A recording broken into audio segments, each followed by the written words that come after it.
talvez ficaram marcados para a gente quando a gente era criança, adolescente, ou mesmo quando nós somos adultos. E a gente quer chamar atenção para dois tipos, dois gêneros de filmes que muita gente gosta. Um são os filmes de suspense e terror, e o outro os filmes de drama e romance. Em muitos desses filmes a gente vê algo em comum, tanto nos de suspense como nos de romance, que é um encontro, muitas vezes inesperado, entre duas pessoas. E aquele encontro muda profundamente essas pessoas. Por exemplo, nos filmes de terror ou de suspense, muitas vezes o encontro é por acaso. Às vezes um assassino em série se apaixona pela mocinha do filme, né? Pela protagonista. Tem filmes em que uma família se muda para uma casa que é mal assombrada, então lá se encontra com as assombrações. E muitas vezes, então, esse encontro nesse tipo de filme acaba virando uma tragédia. Então, a transformação que existe no encontro num filme de terror, muitas vezes é uma transformação muito ruim, né? É uma transformação da pior maneira possível. Do outro lado estão as histórias de drama, ou de amor, de romance, onde os encontros geralmente terminam de uma maneira muito mais positiva, né? Por exemplo, uma família está passando por uma grande dificuldade, e aí os vizinhos e outras pessoas ajudam eles a passar por isso. Às vezes o luto muito profundo, ele é superado quando a pessoa encontra alguém que lhe dá apoio, que talvez já passou por aquilo. Muitas vezes nesses filmes o encontro não planejado de duas pessoas acaba resultando numa paixão muito grande.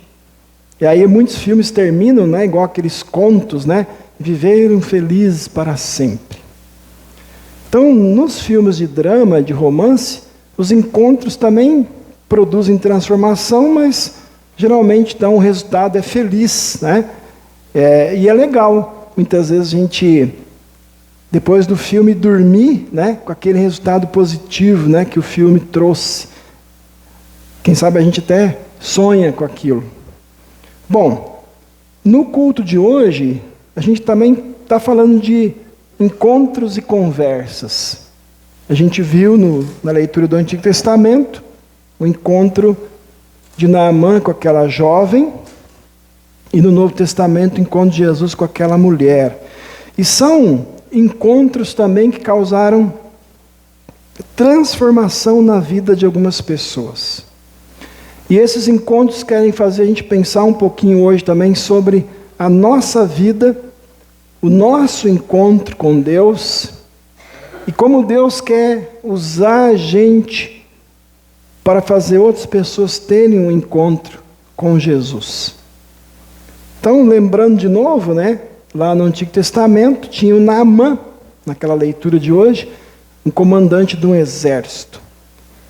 E era um herói de guerra, uma pessoa muito importante, uma pessoa muito poderosa, mas tinha uma doença, a lepra. Naquela época não tinha cura. E esse homem certamente se preocupava com a saúde, talvez faria o que pudesse para encontrar alguém que lhe desse esperança de vida, lhe desse uma cura, né? E aí vejam o primeiro encontro, então, que acontece.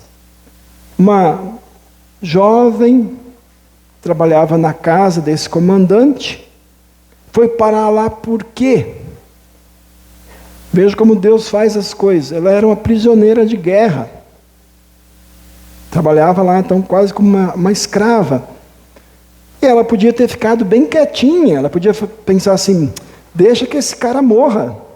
Afinal, né, me trouxe para cá como uma prisioneira. Mas não. Qual foi a atitude dela, né? Falou, olha, Se o senhor pudesse encontrar com um profeta que tem lá na terra de Israel, ele certamente iria curar a sua doença. E mesmo sendo a palavra de uma menina, né, aquele homem se agarrou naquilo. E ele falou com o rei, e o rei mandou cartas para o rei de Israel, falando, olha, o meu comandante está indo aí, ele quer ter um encontro com esse profeta, né? E aí ele levou muito ouro e muita prata, né? Na linguagem mais nova fala que era, acho que 300 quilos de prata, 70 e poucos quilos de ouro. Você imagina quanto que vale isso? Veja quanto que ele queria gastar pela cura. E levou 10 roupas finas, né? Então, ele foi em direção a Israel para se encontrar com o profeta. Mas aí veio, né, a decepção. Ele achou que o profeta ia encontrar ele, né, ia saudá-lo, talvez, né, conversar com ele, sabendo que ele era uma pessoa importante. Não. Quando ele chegou lá perto, o profeta mandou um mensageiro, disse, olha, vai lá no Rio Jordão e tome banho lá 7 vezes. E aí você vai ser curado. E ele fica decepcionado, fica até meio brabo, né? Pô, lá na minha terra tem uns rios muito mais bonitos. Por que eu vou tomar banho nesse rio aí, né? E queria ir embora. Mas aí os seus auxiliares falaram, olha, se o profeta pedisse para o senhor uma coisa difícil, o senhor não ia fazer? Por que o senhor não faz? Não custa nada. E aí o texto então diz que ele, né, se banhou no Rio Jordão e a pele dele ficou, né, limpa como de um bebê. E aí na continuação do texto diz assim, que aquilo mudou também a sua relação com Deus, porque ele era de um povo que não acreditava no Deus verdadeiro. O texto diz que ele disse assim, eu não vou mais fazer ofertas para os deuses falsos. Agora o meu Deus vai ser o Deus do profeta, o Deus de Israel. E ele chegou a pegar algumas sacolas ou bolsas e encheu de terra de Israel para levar junto, porque quando ele fosse orar, ele queria se ajoelhar sobre a terra do Deus de Israel. Então vejam, né, que um encontro com uma moça que a gente não sabe nem o nome, uma jovem, mudou a vida de Naamã.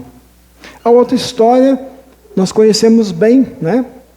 Jesus vai lá no poço, meio-dia, aquela mulher está lá puxando água do poço, chega esse homem, que ela vê logo que não é do povo dela, é um judeu, e para surpresa dela, pede água. E ela deve pensar, poxa, mas quem que é esse cara aí para conversar comigo? Será que ele está com más intenções? Talvez ele até pensou nisso. Mas Jesus pede água, né? Estava com sede. E aí ele fala para ela, olha, eu tenho uma água que mata a sede para sempre. E a mulher dá uma resposta que talvez seja até com ironia, né?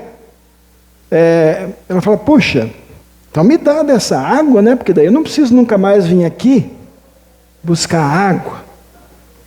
Quem que esse cara pensa que é? Será que ele acha que ele é mais importante do que o nosso antepassado Jacó, que nos deu esse poço? Mas aquele homem não era qualquer um, era Jesus, era o Deus Todo-Poderoso. E ele diz, vai chamar o seu marido. Daí nós sabemos a conversa, né? Não tenho marido. Jesus, não, você já teve 5, né? E aí ela fica espantada, poxa, como é que ele sabe da minha vida? E ela pensa, eu estou diante de um profeta de Deus. E aí ela começa a falar de adoração. Jesus responde, olha, vai chegar um tempo, e já chegou, em que os adoradores vão adorar o Pai em espírito e em verdade. Jesus não está falando que a gente não ia adorar em lugares como esse, mas ele queria dizer que a adoração não seria só uma coisa da boca para fora, né? Mas movida pelo Espírito Santo. E, enfim, mesmo sem entender, ela reage, dizendo assim, olha, a gente está esperando o Salvador, né? O Messias. Ele vai ensinar tudo isso para nós. E aí Jesus então se revela de uma vez. Ele fala, olha, sou eu sou o Messias, eu que estou aqui falando com você. A mulher deixa tudo, vai lá na cidade, conta para as pessoas, para os seus conhecidos, amigos, o que aconteceu, e fala, olha, eu achei o Messias, encontrei o Salvador prometido. E aí, ela falou aquilo com tanta convicção, que eles foram junto com ela, eles acreditaram nela, e aí foram lá, viram Jesus, ouviram Jesus, e aí pediram para ele ficar 2 dias lá naquele povoado, e muita gente creu, né? E eles disseram, olha, nós cremos pelo que você falou, agora nós cremos porque nós estamos ouvindo Jesus. Então, meus irmãos, essas 2 histórias, e muitas outras que estão na Bíblia, mostram para nós que Deus é um Deus de encontros. Deus é um Deus de encontros. Ele age através de pessoas para encontrar outras pessoas. Ele age através de pecadores para encontrar outros pecadores, para mostrar o seu amor. E esse encontro é tão poderoso que livra as pessoas da morte, que conduz as pessoas para a salvação. E aí é onde entra vocês e eu. É aqui que nós entramos na história dos encontros com Deus. Na nossa caminhada, na sua caminhada, você também se encontrou um dia com Deus. E esse encontro transformou a sua vida. Para muitos aqui, esse encontro aconteceu quando ainda eram bebês, quando Deus nos encontrou ali no batismo, e nós fomos unidos a Ele pela água e pelo Espírito. Desde aquele momento, né, de uma coisa tão simples, né, a água e as palavras de Deus, desde aquele momento Jesus agiu em você. Jesus fez você entrar na sua família. Deus tornou você filho dele, herdeiro da salvação. Talvez alguns outros não foram batizados quando crianças e o encontro com Deus aconteceu mais tarde. Quando Deus colocou talvez na sua vida um amigo, um parente, alguém que proporcionou o seu encontro com Jesus. Pode ser que também foi através de uma mensagem de um pastor que você ouviu na igreja, talvez no rádio, na TV, na internet. Pode ser que algum amigo conversou com você sobre Jesus, ou lhe deu um livreto da igreja, da hora luterana, ou quem sabe até deu para você uma Bíblia, que chegou na hora certa para você. Deus veio ao nosso encontro. Então Deus age sempre assim. Ele busca e por meio de pessoas, Ele faz a palavra dele chegar com perdão e salvação para outras pessoas. Nenhum de nós estaria aqui se Deus não tivesse nos buscado.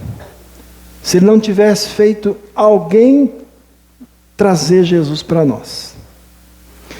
E a vinda de Jesus ao mundo é a maior manifestação, meus irmãos, do amor de um Deus que procura. Jesus estava lá no céu, podia ter ficado lá, mas Deus o enviou ao mundo para salvar a humanidade. Nós sabemos a história. Nasceu como um de nós, de um casal simples, conheceu nossas dores, as tentações que nós temos, os nossos sofrimentos, a nossa angústia, sentiu na pele a dor e a morte. E Ele fez isso para estar com a gente. Por isso que um dos nomes de Jesus é Emanuel, né? Deus com a gente, Deus conosco. Então, meus irmãos, Ele sabe o que nós passamos. Por isso, quando a gente ora, Ele entende.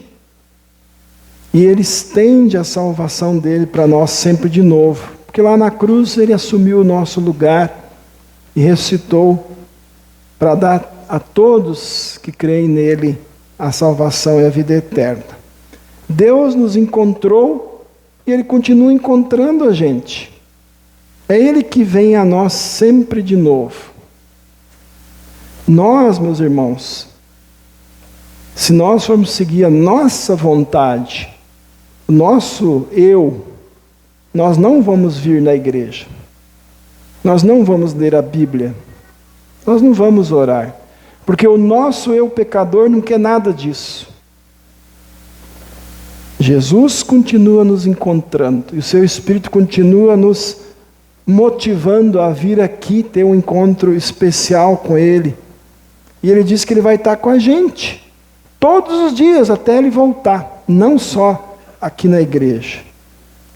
Ele vem para nós na palavra, como nós ouvimos hoje o Salmo 19, né? Falando que é uma palavra que nos traz perdão, sabedoria, força, alegria, luz. Uma palavra que é mais preciosa que o ouro ou que o doce mel. Palavra que transforma. Faz a gente ser novas criaturas. E que leva a gente a dizer o que a gente cantou e leu hoje, né? Que as palavras dos meus lábios e o meditar do meu coração sejam agradáveis a Ti.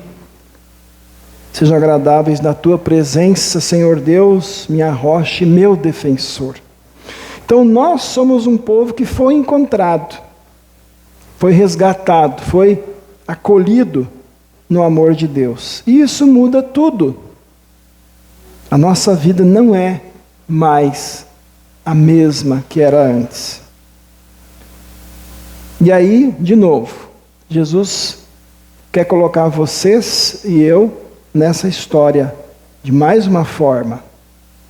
Ele encontrou a gente e agora Ele quer que através de nós outras pessoas possam ter uma conversa com Jesus e ter a sua vida mudada. Então a nossa missão é encontrar outras pessoas, levar a elas a Jesus, levar a elas a poderosa palavra de Deus que transforma, não só por fora, mas transforma corações e mentes. Agora, meus irmãos, nós somos os que buscam as pessoas, que levam as pessoas para conversar com Jesus, para ter um encontro com Jesus. Então, seja você que está aqui hoje, um pai ou uma mãe, um filho, uma filha, seja você um amigo, um colega de trabalho, seja você vizinho, patrão ou empregado. Pense nisso. Jesus usa você para carregar o tesouro mais valioso que existe.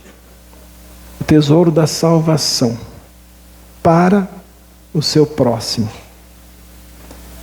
Começa na sua casa. Quem é pai e mãe, você e eu, que somos pais e mães, temos o dever de levar Jesus aos nossos filhos, de trazer os nossos filhos a Jesus.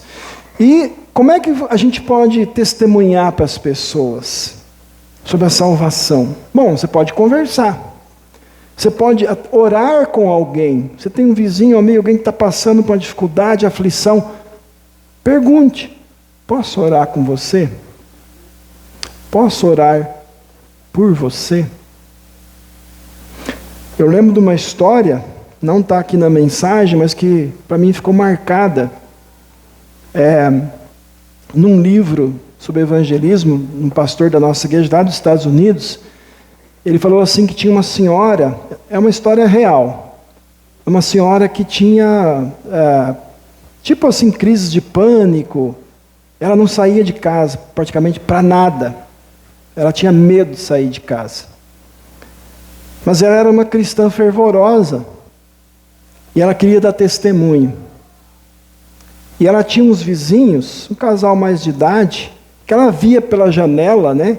Sempre que eles saíam de casa, de carro, voltavam para casa, ela acompanhava ali, mas ela tinha medo de sair de casa e ir lá conversar com eles, mas conhecia eles. E um dia ela viu que o carro entrou na garagem e nunca mais saiu.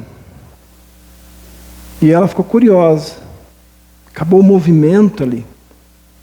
Mas ela tinha medo de sair de casa. Então o que ela fez? Ela, né, de alguma maneira, não sei quanto tempo faz isso, se era na lista telefônica, mas ela conseguiu o telefone da vizinha.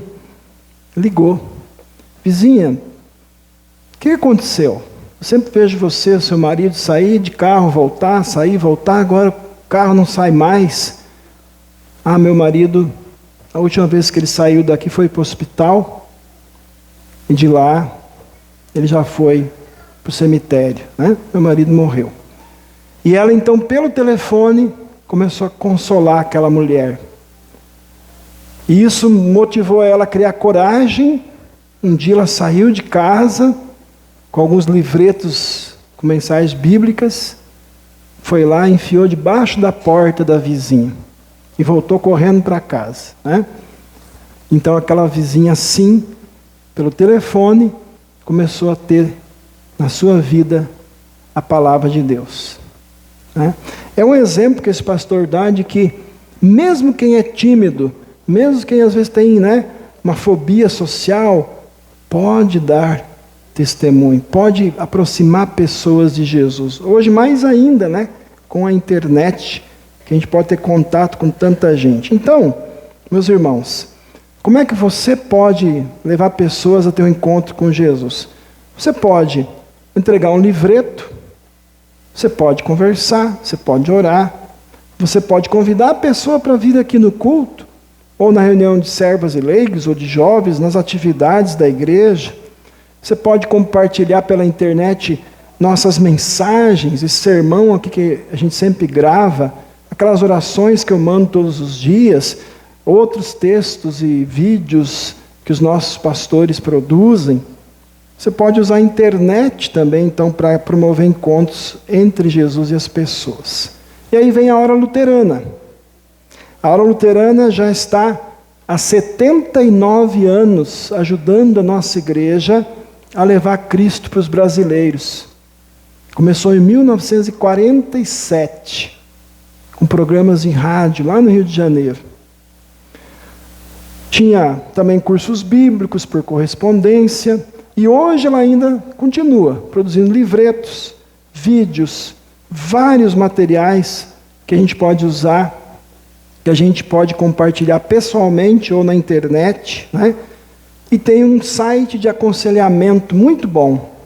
Depois vocês vão ver um vídeo curtinho sobre o vivenciar.net. E ainda produz também material para uso em rádios. Daqui um pouco nós vamos ver então esse vídeo, e um vídeo que mostra para vocês como um livrinho da Hora Luterana mudou totalmente a vida de uma pessoa.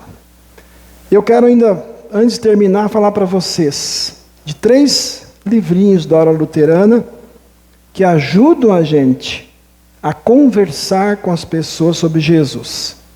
Primeiro é esse aqui, chama 24/7, Aprendendo a Testemunhar a Fé 24 horas por dia, 7 dias por semana, né? 24/7. Tá? Então o título já diz, tem dicas, como é que você pode dar testemunho todos os dias? Como é que você aproveita as oportunidades? Esse aqui é um sobre testemunho na internet, Minha Voz Digital. A gente já estudou, acho que o ano passado, se não me engano, com os jovens. Minha Voz Digital. Então também fala como é que você dá testemunho lá na internet, nas redes sociais. E esse aqui é mais novo. Como falar sobre a sua fé? Uma introdução à curva de conversação espiritual. O que é isso? Ele diz, olha, tem pessoas que são mais abertas para você falar de Jesus, outras são mais fechadas. Então ele dá orientações aqui. Como é que você fala com uma pessoa mais aberta, mais fechada? Então esses dois aqui, ó, eles estão lá no nosso estante, lá no mostrador. Quem quiser hoje pode levar, para você ler e ver dicas aqui de como você pode conversar com as pessoas sobre Jesus. Nas histórias que a gente viu hoje, meus irmãos, tudo começou com um encontro. E por meio desse encontro, outras pessoas então foram alcançadas. Por isso, a gente pode orar aquilo que Paulo orou hoje na leitura que nós fizemos. Orem também por nós, a fim de que Deus nos dê uma boa oportunidade para anunciar a sua mensagem que trata do segredo de Cristo. Depois, se vocês lembram, ele fala: aproveitem as oportunidades, que o modo de agir de vocês mostra que vocês são de Cristo. Essa é a nossa missão. Então, meu irmão, minha irmã, que o nosso bondoso Deus nos dê muitas oportunidades de anunciar a mensagem da salvação, para que mais pessoas possam ter um encontro transformador com Jesus, com a sua palavra. Que aqui, na sua igreja e nas nossas casas, a gente estude cada vez mais a palavra de Deus. Para quê? Para a gente saber o que dizer para as pessoas, para a gente poder saber responder as perguntas delas, para saber melhor falar de Jesus para elas. Lembrando sempre que, não pela nossa força, não pela nossa lábia, não pelo nosso poder, pelo poder do Espírito Santo, uma conversa pode mudar uma vida. Que Deus nos use, que nós usemos os recursos da Hora Luterana e outros que nós temos, e os nossos dons, para levar pessoas a ter uma conversa com Jesus e ter a sua vida mudada, como a nossa já foi um dia. Amém. Meus irmãos, que Deus, Espírito Santo, nos conceda gratidão pela salvação, coragem e sabedoria para falarmos de Jesus para todos que Ele coloca em nosso caminho. Amém. Nós vamos cantar o ofertório.